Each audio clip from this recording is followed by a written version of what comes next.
अस्सलाम वालेकुम दोस्तों, बेशुमार लोग चाहते हैं कि हमारी टीम में, यहाँ पे हमारे ऑफिस में हमारे साथ काम करें।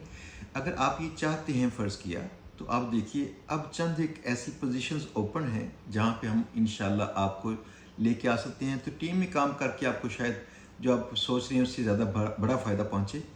फ़िलहाल हमें जो लोग चाहिए, इनमें से सबसे टॉप प्रायोरिटी हमारी है जिन लोगों को एआई के सॉफ्टवेयर बेटर अंदाज से इस्तेमाल करने आते हों, जैसे हेजन है, 11 लैब्स है या कुछ ऐसे, जिसके थ्रू आप वीडियोस एआई के थ्रू या ऑडियो अच्छे अंदाज से बना सकें। अगर आप ये बना सकते हैं तो नीचे कमेंट कीजिएगा।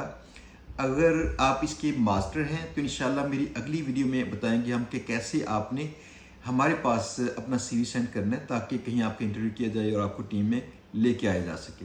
तो चलें, कमेंट कीजिएगा, बताइएगा आप किस किस चीज़ को जानते हैं बेटर अंदाज से, और क्या आप हमारे साथ कहीं टीम में काम करना चाहते हैं तो कमेंट कीजिए।